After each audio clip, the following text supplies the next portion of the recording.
შერეული კომისიის შექმნის საკითხი, რომელმაც გონიოში სადაო მიწების ბედი უნდა გადაწყვიტოს, დღეს დამტკიცდა.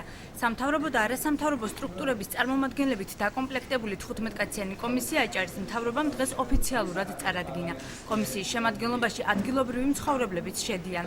კომისიის თავმჯდომარის მოადგილედ უფლებადამცველი თამაზ ბაკურიძე დაინიშნა. პოლიტიკური ნიშნითაც არის განპირობებული, რომ ჩვენ წინასაარჩევნო დაპირებაც იყო.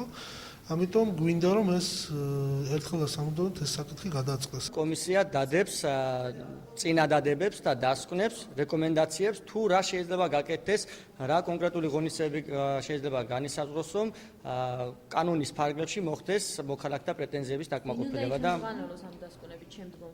შემდგომში რეკომენდაციაში განსაზღვრულმა ორგანოებმა ეს შეიძლება იყოს აჭარის ავტონომიური რესპუბლიკის მთავრობის თავმჯდომარე, რომელსაც აქვს უფლება, ასე ვთქვათ, სიმბოლურ ფასად განკარგოს მიწის ნაკვეთები, ეს შეიძლება იყოს, ვთქვათ, წარმომადგენლობითი ორგანოები. როდის დაასრულებს კომისია მუშაობას, როგორც ხდომაზე ითქვა, მის აქტიურობაზეა დამოკიდებული. ცნობილია, რომ პირველი შეკრება სამშაბათს გაიმართება.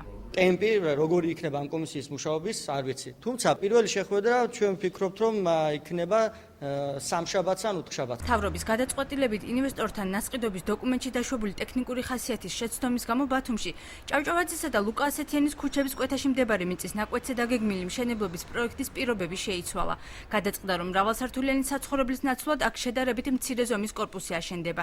ინვესტორი ირის ბორჩაშვილი კორპუსს 2600 კვადრატულ მეტრზე ააგებს, დარჩენილ 400 კვადრატულ მეტრს მთავრობა საბინაო ფონდისთვის გამოიყენებს. პრობლემა წარმოიქმნა ინვესტიციის მოცულობის ნაწილში, მშენებლობის არ გაცემის ნაწილში, ვინაიდან მოგეხსენებათ, რომ მაღალი მშენებლობები ამ ადგილას არ გვჭირდება, აღნიშნულმა გამომდინარე, სავსებით ლოგიკურია, რომ შემცირდეს ინვესტიციის მოცულობა. თუ იქნება სახელმწიფოსთვის გადმოცემული აი მეკონებები, ამით ვაკეთებ შეიძლება ითქვას საბინაო ფონდს, რომელიც ვინაიდან აჭარის ავტონომიური რესპუბლიკის მთავრობის საზრუნავი არის ეკომიგრანტები, მოხდეს ეკომიგრანტებისთვის ფართების გადაცემა. მთავრობა დღეს დახურულ კარს მიღმა გაეცნო კონტროლის პალატის 2013 წლისა და 2014 წლის პირველი კვარტლის აუდიტის დასკვნებს, რომელიც ჯანდაცვისა და სოფლის მეურნეობის სამინისტროებში და საარქივო სამმართველოში ჩატარდა. შუალედური აქტია და ჩვენ შეგვიძლია გავასაჩივროთ, ან წერილობით მივწეროთ და თანხმობით არ ვეთანხმობთ, ამიტომ მინდოდა რომ ყველა საკითხი ჯერ კონფიდენციალურად და გასაჯაროებას არ ექვემდებარება, ამიტომ ბოლო აქტი როცა იქნება, ამ აქტს თქვენ აუცილებლად წარმოგიდგენ.